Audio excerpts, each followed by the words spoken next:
if there's something that we all share, is the fear of dying, the fear of death. Some people get on with it a bit better than others. In my case, I have to say that I hate that thought. I don't want to die. I don't want to disappear. I always think, if I'm here already, why do I have to go now that I'm here? And I'm sure there's a lot of other people out there thinking the same, hence why there's so much research on ways and techniques of making our lives longer, extending our lives, but also ways of becoming immortal somehow. And this is something that we're going to talk about today. Some people think that once we go, that's it. Some people believe in heaven, others believe in hell, others believe in purgatory, others think that we become energy. In any case, we're all going to die, and might as well get on with it and accept it. And whatever you want to think about what comes after, that's entirely up to you. But what is certain is that we are all going to die. And this is what I want to talk about to you today in this very Gothic episode. I want to analyze this book. It's in Spanish, but I'm going to be guiding you through it. It's called Todas las muertes, all deaths. And el final de la vida de los océanos a los robots. So from the end of life, from the oceans to robots. So by Ricard Soler. I don't think this is in English yet because it's just come out in Spanish. But it's a very interesting book that if you have some knowledge of Spanish, I recommend you read, because it's not difficult. If you learn Spanish, it's not difficult to read. And also because it's going to make you think about a lot of the things, a lot of concepts that we've been mentioning on this channel. And it's going to give you this Gothic and this holistic view of death, not only of the human death, but all deaths. So if this is something that might interest you, that you are really excited about, and look at this wonderful cover, then this video, my friend, is for you.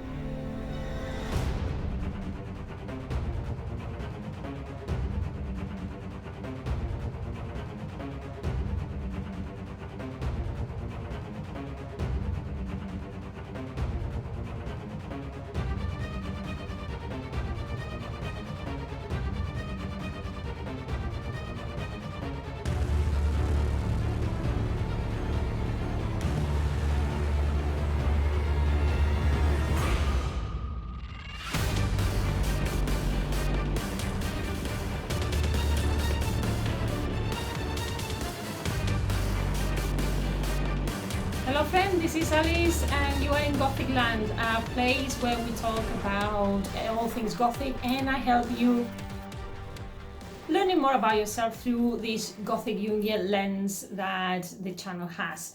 And today in episode 5, I want to talk to you about self-awareness, and I want to talk to you about this book, All Deaths, The End of Life from Oceans to Robots. And it's written by Ricard Soler. And I want to talk to you about this for various reasons. Well, I'm going to tell you how it all started, how I came across this book. It was in the summer. I went to the library in order to promote this book that we have here. It's a collaboration. I have a story in that book called Diario para Madres Escritoras that you can find in my channel, my webpage in gothicalice.com, and it's in Spanish. And I was trying to promote this in the local library, as well as to find out how I could actually give some workshops there. And then after the whole thing, the assistant there said to me, "Oh, would you like to have a look at the books?" And I thought, yeah, it's the library.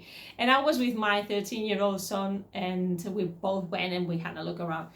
And as I do when I go to a bookshop or a library, and in fact I've written an article about this, I started looking around, and I always follow a little bit my instinct, and I let my unconscious mind talk to me, and I just kind of follow the covers, the drawings, but what they say, the names of the books, and then I kind of follow, this is what actually I want to read. And I've always been very interested in death because of what I said before. I don't want to go, I don't want to die. And in fact, maybe my passion and my interest for the Gothic, it comes a bit from this angle. So I came across this book and I thought, I need to get that. And in fact, she said to me, we just put it there yesterday, so it was fresh on the shelf. And I saw the drawing and I thought, yeah, it reminded me of my passion for the eco-Gothic as well, nature and the death of nature and how nature can kill us as well as giving us life. I thought of the Grey Mother. I thought of all these things that I'm investigating lately, and I had to have it. In fact, I liked it so much that I think I want to buy the book now. But before we go into the books in more in depth about the book, remember that there's an article about this book in September's magazine that always, every issue comes on the 21st of every month. So September magazine goes from the 21st to the 21st of each month, so to the 21st of October. And the article I created is on self-awareness section in You Are Gothic But You Don't Know It. That's the magazine, and it's called The Eternal Fight Against Death Through the Scientific Perspective of Ricard Soler in this book. So one of the things that I have to say about this book that I really liked from the very beginning is the fact that it begins with Mary Shelley's Frankenstein. Mary Shelley's Frankenstein is fantastic because it caught my attention straight away. I thought, what has a scientist like this guy have to do with Gothic literature? And Ricard Soler, I'm telling you a little bit his profile. He's a physician and biologist, an investigator from ICRIA in Pompeu Fabra University. It's a university here in Barcelona, and he runs a laboratory of complex systems called, that's the name, ICRIA. He's also an external professor from Santa Fe Institute in the United States. And he has a few investigations around the origins of evolutive origins of the complexity in natural systems and artificial and natural systems. And he goes from the virus to cancer to other systems, neuronal systems, technology. So it goes on. Yeah, his biography is very interesting. And what is very interesting to me is that a profile like he is a scientist, he makes so many references to Gothic literature, to science fiction, to films, to books. And for someone like me, it's fantastic because you get the best of both worlds. You get the science, but you get the literature as well to back it up, and the other way around. It kind of it fits each other. It fits each other. Yeah, science can give writers a lot of ideas, but a lot of times some of the imagination of some writers can actually trigger the scientific investigation as well. So I think that's my opinion anyway. So as I was saying, I'm going to go chapter by chapter, and then I'm going to be talking to you about personal experiences and everything that, as I was reading the book. In the magazine, I always start with a little bit with the Celts and the culture because of the month that we're in. But once you start going about the book itself, which if you buy the magazine, you'll get this page. It's very interesting. I'm going to tell you a few things that I've been learning, like keywords that for me are very important and very interesting. And then I'm just going to be giving you a bit of my own opinion, as I said before. So one of the things that I find very interesting is the concept of cellular suicide, which if you're a scientist, you're probably very well familiarized, but if you're not, this is going to be very interesting. So he says that this is a set of control mechanism that triggers cell death when malfunctions are detected or at certain moments in the growth of an organism. And this is a free translation from me, okay? So this book is not in English yet. And also the concept of transhumanism that he mentions in chapter 5, which for him is the vision through which humanity will experience a new phase of artificial evolution that will allow us to overcome any biological limitations, which is kind of scary. He also talks about cryogenization, which is this process where we freeze individuals to revive them later on. He talks about a bit of the controversy that goes around that and some experiments and how people were kind of conned into believing that by being frozen and later on being revived, they could just continue living at some point and not disappearing completely, and how the fact that some cells, it's true that some living organisms can actually come back to life with no deterioration, is not so true for humans, because we are a lot more complex, in the sense that we wouldn't be able to recuperate our brains completely, because how do you recuperate memory? How do you recuperate thought? How do you recuperate experiences? You can't do that. We cannot do that yet. And so he goes around a lot of misconceptions that we have regarding this kind of immortalizing humans or to revive them later. There's all sorts of TV programs as well. I mentioned about there was a French production I talked about when I interviewed Tuche Kutlu, and we talked about transfers, I think they were called, and it's this to transfer the brain, the mind, but then the host had his own memories as well as the invader, and it was just like really scary. But again, that's another example. He doesn't mention that one, but it's another example of our fear of death and our fear of disappearing, and how far are we willing to take this. This is very important as well, very interesting. So as I said before, I really like how we start with Mary Shelley and Frankenstein, or the young Prometheus, and how he uses that. This is the first chapter, how he uses that to show how someone, Mary Shelley's profile, considering that she was from the 18th, 19th century, that she was a woman, that she had access to education, to books, but she wasn't a scientist. She wrote, and maybe not, she wasn't a prolific writer either, but she wrote, and mainly her life was short as well. And mom was a famous person as well, so was the dad. Mom was a suffragist, if I say this right, and she helped towards gaining women's rights.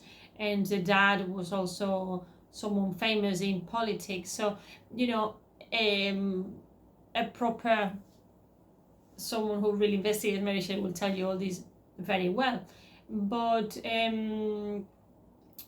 it's very interesting how the point here is how someone, her profile, actually managed, and her age as well, she managed to get a story about this human being made up of pieces of human. And that's because also the story, apart from the scientific movement they were going through, and the industrial revolution, and there were a lot of revolutions in a lot of areas that showed society. There was Calvinism, there was also the questioning of God, if we are man-made or if there's a God out there. All these questions were all kind of brewing together, and she came out with this story.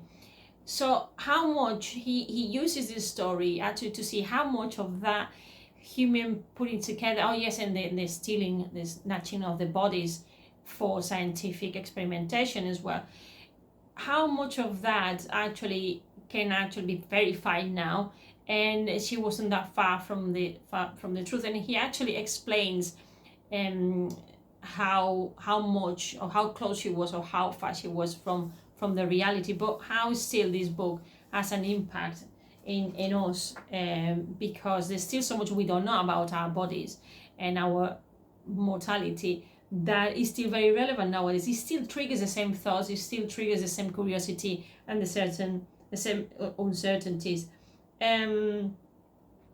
He says, that his intention with his book in general, his intention is to create various definitions from different fields and interpretations of death, and because these will serve like a conducting thread of the scientific understanding of reality. Now, here we have to say, or I would like to say, that we tend to believe more a scientific explanation than any other kind of explanation about the end of life and about how life works anyway. So, for example, would you believe, in your case, would you believe more a scientific explanation about death, about dying, about how we work, about what happens after we die?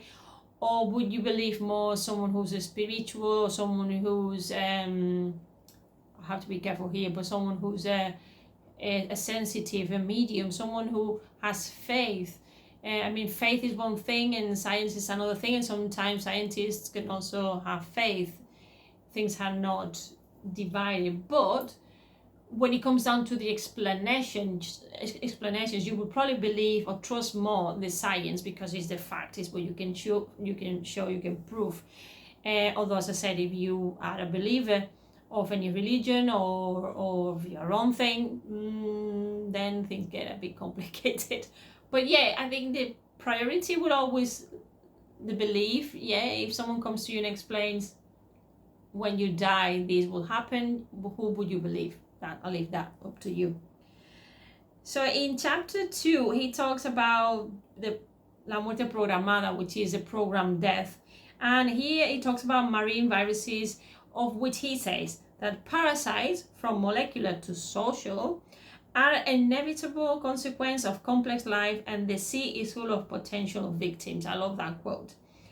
He talks here about the cell death, the human being, and he compares that to marine and plants, and why there are certain plants that are immortal, but we don't have that kind of cells, and therefore we will die.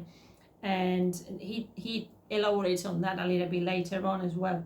So we kind of see why certain plants will be there forever, and in fact it will explain the length of life of trees and certain animals, and that we don't have, and therefore we kind of, what he's saying basically is we carry death in ourselves. So it's not that we are going to die, it's that we are dying every day a little bit, and in many ways.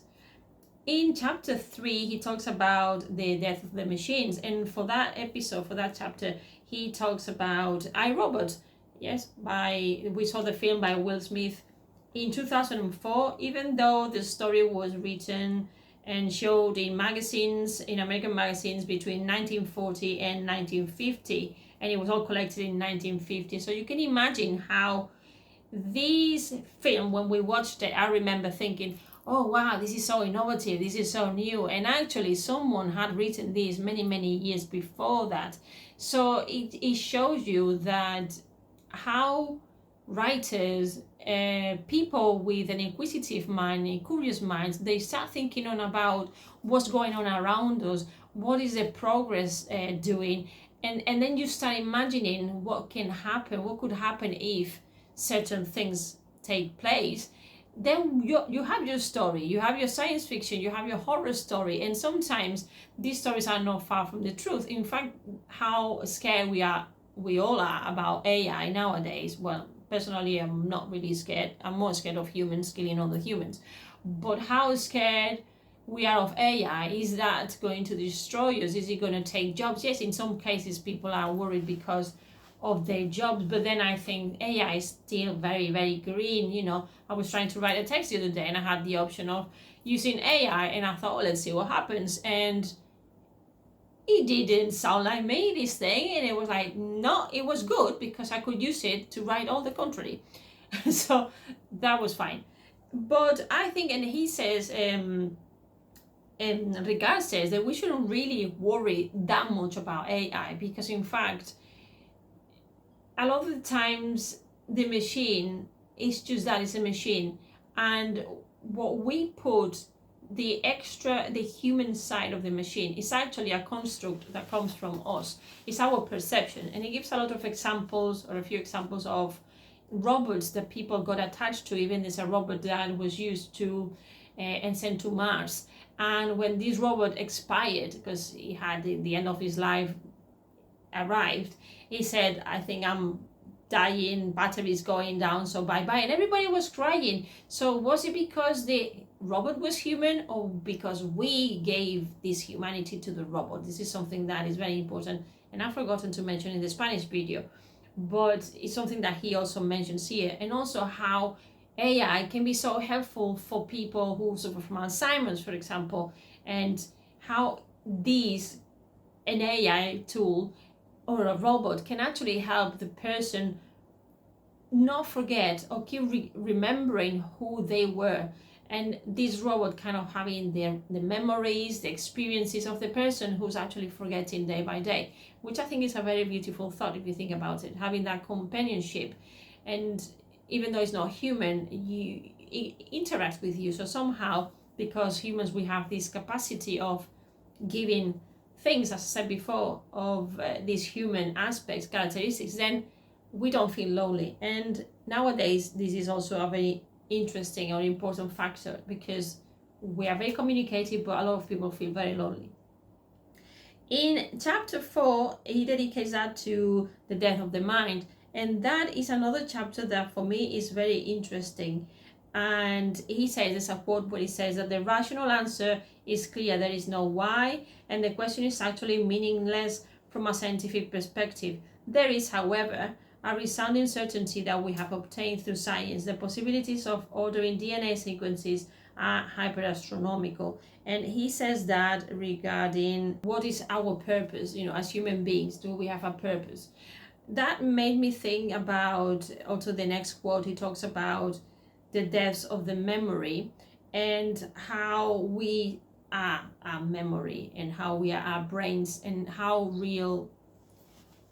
that connects with, for example, it really hits home because personally, my husband a few years ago in 2018, he suffered an ictus, which is a stroke, where he had 3 blood clots in his brain, and he was taken to hospital, a life or death situation. And from that moment, they also discovered that he had a heart condition. And even though nowadays he can walk, he can talk by himself, and there's no major problems cognitively, his heart, yes, there's a big problem there. He's very limited in his daily activities. He can't really work. Even though he walks, he can just do a minimum every day. But cognitively, the ictus, the stroke, has left that sometimes he gets very tired. So cognitively, he's very tired. And sometimes there are changes of words and phrases that don't belong. And I remember when he was coming back home from the hospital after a week of being there, I remember thinking, what's coming home? Is he going to be my husband, or is it something else? Is it a zombie? Is it a duplicate? And it was very scary. It was like being in a scary film, because I knew who had left. I knew what left home, but I wasn't sure what was coming back. And that was very scary. But it wasn't just scary for me, it was scary also for him, because it was all of a sudden he went to sleep and he woke up in hospital with his life having changed completely. And he spent a whole week in the hospital, as I said before, and then coming back home was very strange for him. And it was very strange for us as a family, and it was very strange for me as a wife and his partner. And it was very strange altogether for our families. And it was a kind of death, because a part of us stayed there, and that what we was before, it was never going to be the same again. So we die every day somehow. Experiences changes, losses or in general changes. A loss in our jobs as well can change us as well, and that's also a type of death. So what's the purpose of it all?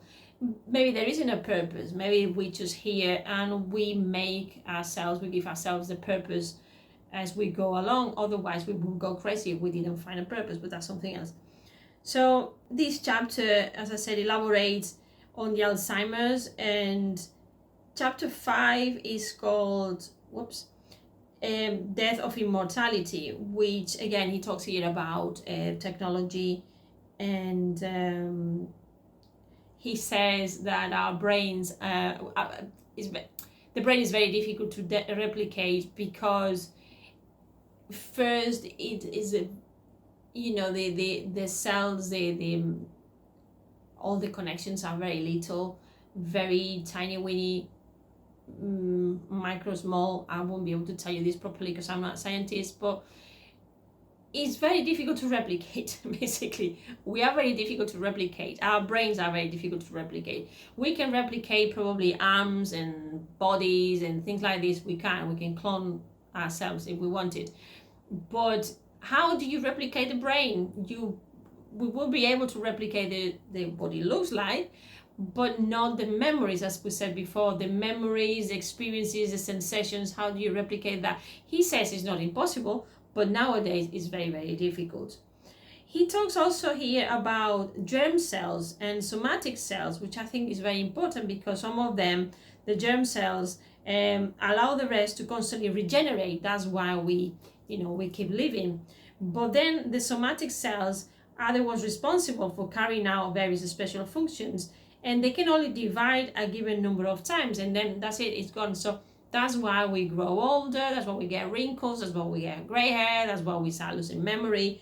And that's how he talks also about the telomerase, which is an enzyme that repairs the shortening telomeres of the chromosomes due to cell division. So the more the cells divide, the shorter these little hairs are at the end of the cells, and then they can manage to recover the initial length with the telomerase thing.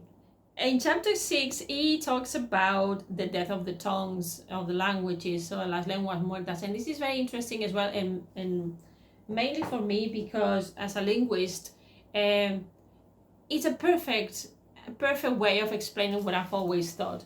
I've always criticized people who, or even politicians who try to eliminate languages or to undermine them or to make them less important or to suppress them. And here in Catalonia, we have a history with that.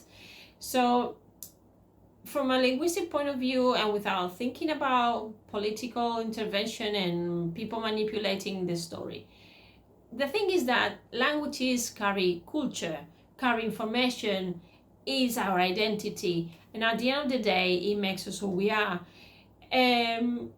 From a linguistic point of view, he says that languages, the last person in a village speaking that language takes with that person a huge amount of knowledge, because it takes with them maybe vocabulary from specific plants and medicinal plants and things that we may not have in other countries. They take away recipes, they take away so much. And if it's not written down and if it's not recorded, that's the other thing, that recording things, it helps us to become immortal. By recording things and keeping this alive, we maintain our identity, we can move on, we can keep learning things. If we make these languages disappear, then as a civilization we go down the bog. Like he says the loss of linguistic diversity is one of the greatest defeats of our civilization, and it's a cultural loss indeed. And it shows this in, I'm just looking for the page where it talks about languages, because it's chapter 6, there we go. I've not said it, but the book is got a lot of images and pictures and drawings. So he talks about languages, and look, languages are represented a lot of times like trees, and the brain is also like a tree. And we think about the family tree. The tree, is one of the elements from the Gothic literature that I really like as well, and I always find the connection with Gothic literature. And when it comes to languages, it's the same. Some languages die, some languages derive from other languages, or they branch out to other languages. And it's very scary when people try to eliminate or not record certain languages. And again, this is just down to people's political interests and manipulation and things that really are not, they shouldn't really exist. In the last chapter dedicated to the death of information, in a way it's very connected to languages, because it tells us about first the destruction of books. Precisely, this is all connected with manipulation, the same as he mentions how long appliances used to last, like bulbs or cars or electrodomestics. These appliances, they used to last a lot longer, and nowadays they make them last less. If you notice, your fridge doesn't last the same as your nana's fridge would last. And that's because there's this eagerness of selling products for us to constantly be buying them. And that's actually going against us. We want to be immortal, and yet we are polluting the air, we're polluting the environment by creating more and more things that we don't really need. If we made them a bit better with more quality, okay, people's jobs won't be what they are nowadays, but maybe we would have other type of jobs and we could survive in different ways and maybe be happier if things were a little bit different, if we didn't have this eagerness and this, we didn't live in this capitalistic society where we all like buying new things, new phones, new everything. And what are we doing with that?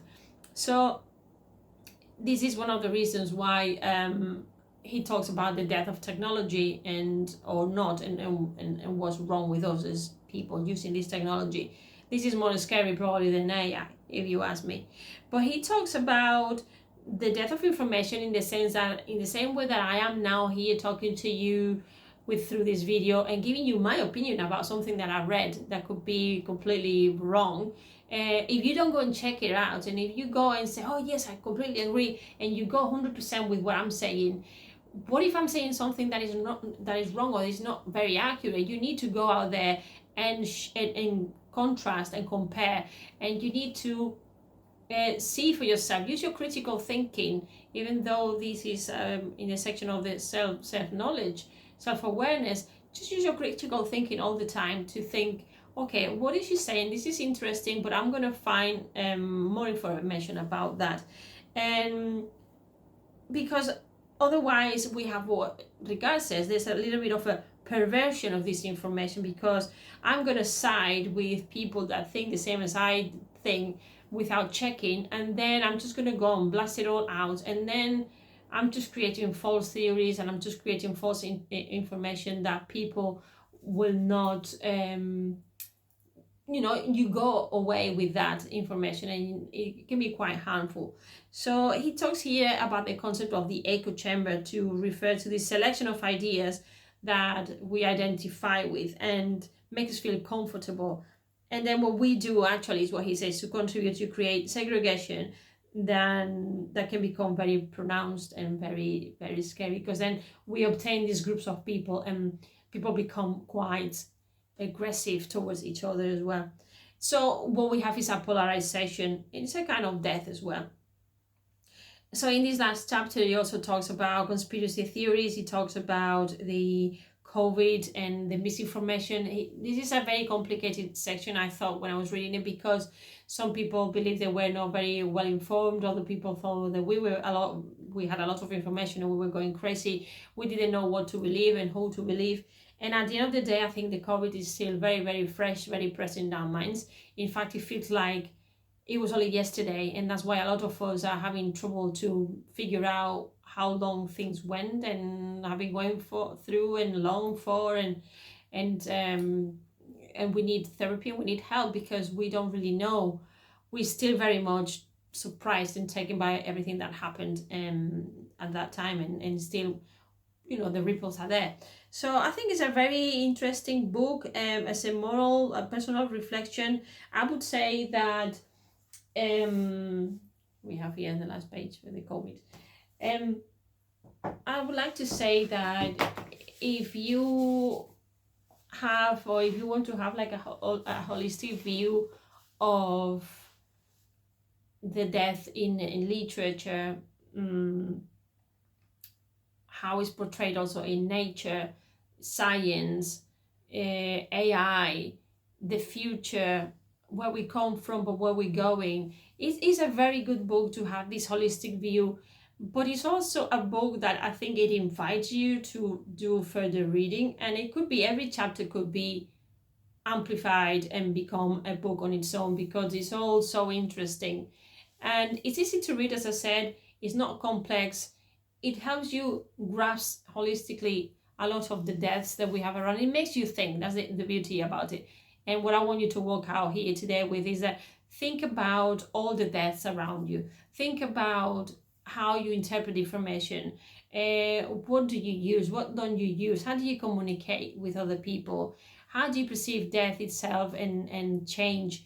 And how you're using your things, attachments that you may have. And think about your brain, how important your brain is and how unique. So remember that if you want to know more about this book, there's the article from You Are Gothic But You Don't Know It, the magazine that I write every month. And you have this article in the section. It's the first article of the magazine, the September magazine. and it's called The Eternal Fight Against Death through the scientific perspective of Ricard Soler in this book. So that's it for me, friends. I hope you've enjoyed it. I hope that it's made you think a little bit about death in general terms, that you figure out how gothic it is as well. I've been mentioning bits and bobs here and there. And please remember to subscribe, to share, to click on the bell, and to leave some comments, because it's very interesting for me to know what you think as well. And I hope you've enjoyed it, as I've said before. And until the next episode, I'll see you next time. Don't forget to be very gothic, my friend, and take care. So bye bye.